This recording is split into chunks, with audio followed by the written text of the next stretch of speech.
علامہ نے پورا دین ایک شعر میں بیان فرما دیا.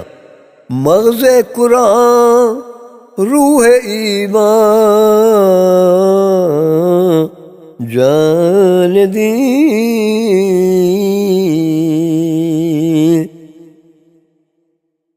قرآن کا مغز، ایمان کی روح اور دین کی جان، یہ کوئی معمولی بات، یہ پورا دین اس میں ہے. ان تینوں فکروں میں پورا دین ہے. کوئی جی نہیں سکتا بغیر قرآن کے مومن. اور پھر قرآن کا مغز، ایمان کی روح اور دین کی جان کیا ہے؟ مغز قرآن روح ایمان جان دین ہست حب رحمت للعالمین.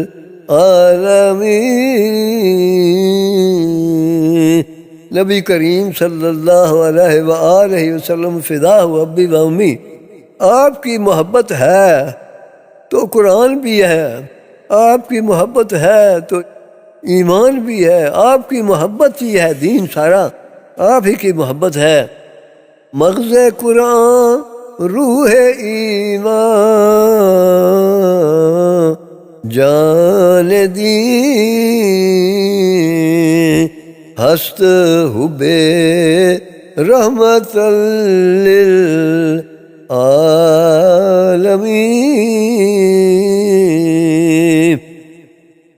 تو جب پورا دین اس کا مرکز نبی پاک صلی اللہ علیہ وسلم کی ذات اقدس ہے، تو پھر کہا کہ یہ کتابیں، یہ فتوے، یہ سارا کچھ جو ہے یہ بعد میں ہے، پہلے حضور صلی اللہ علیہ وسلم کی محبت ہے.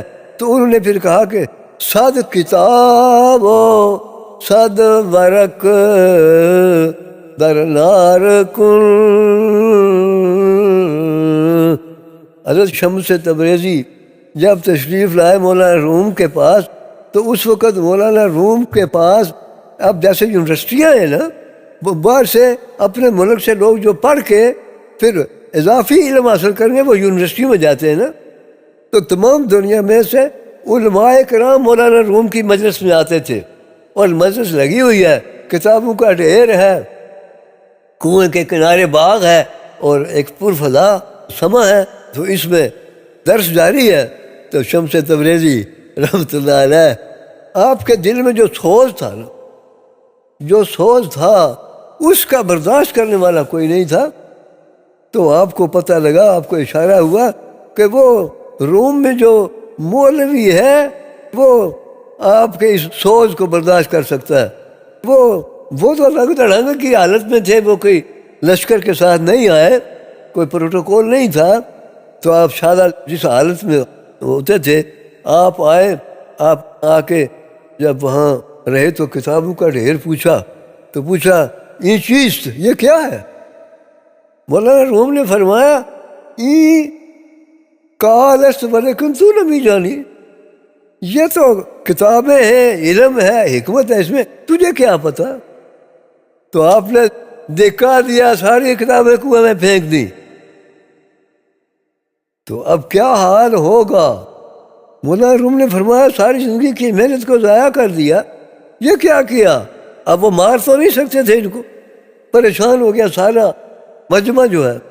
آپ نے فرمایا اتنا دین اور اتنی حکمت پڑ گیا تو نکال لینا.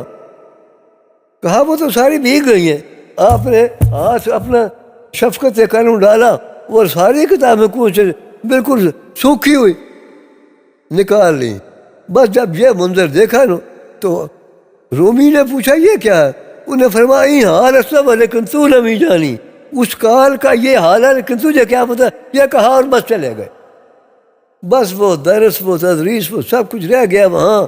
کہاں پھرے، یہاں سے وہ ادھر چلا گیا، وہاں سے وہ گزرے، چھالے پڑ گئے پیروں میں، وہ ساری باتیں رہ گئیں. تو پھر فرمایا نا کہ مولوی ہرگز نہ شد مولائے روم.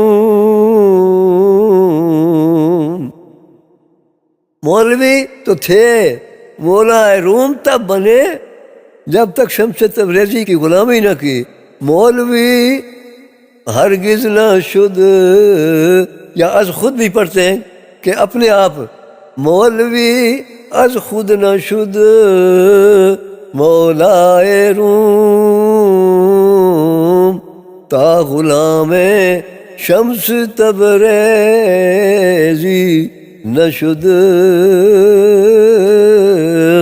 تو یہاں عارف رومی نے وہی بات کہی کہ صد کتاب و صد ورق در نار کن،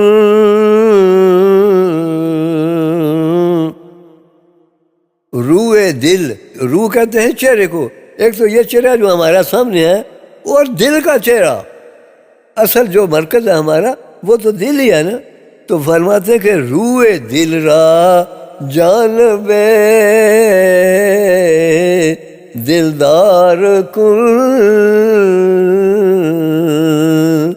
اور ہم جب کھڑے ہوتے ہیں نماز میں تو کعبے کی طرف مڑ کے کھڑے ہوتے ہیں نا، تو یہ روح دل جو ہے اس کو بھی محبوب کی طرف سیدھا کر تاکہ تو کامیاب ہو جائے۔ روح دل را جانبے دلدار کن،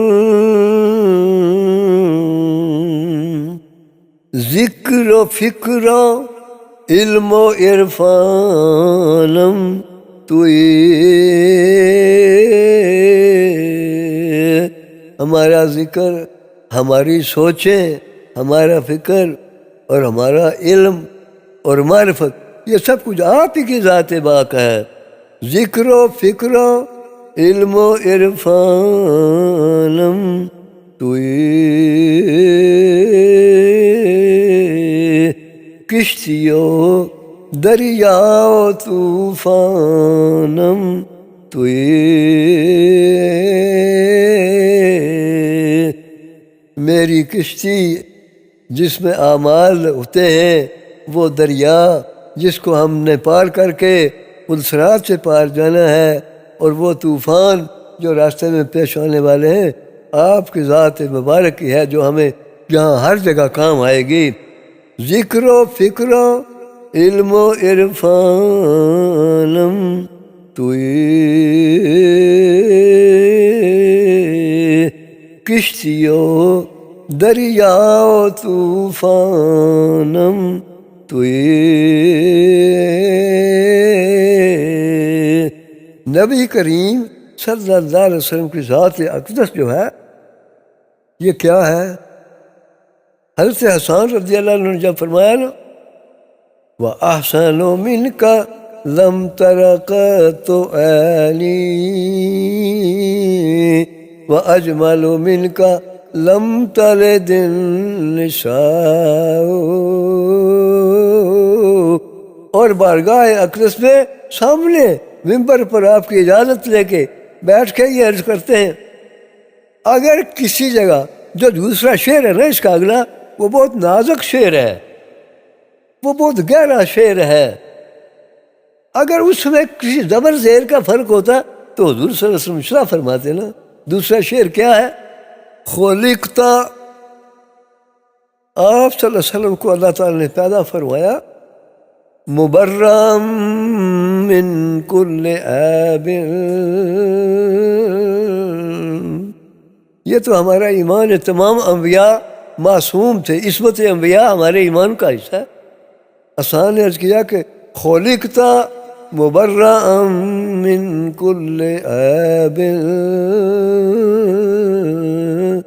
کأنکا، یہ مشکل ہے، کأنکا قد خلقت کما تشاء، یا رسول اللہ آپ کو اللہ پاک نے آپ کی مرضی کے مطابق بنایا۔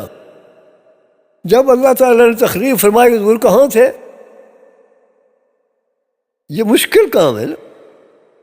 جب اللہ تعالیٰ نے حضور صلی اللہ علیہ وسلم کی ذات اقدس کو پیدا فرمایا، حضور کہاں تھے؟ حسان نے جب عرض کیا کہ کأنک قد خلقت کما تشاء، آپ کی مرضی کے مطابق بنایا، تو حضور نے نہیں فرمایا حسان میں کہاں تھا میری مرضی کہاں تھی جب اللہ مجھے بنا رہا تھا، مجھے تخلیق فرما رہا تھا.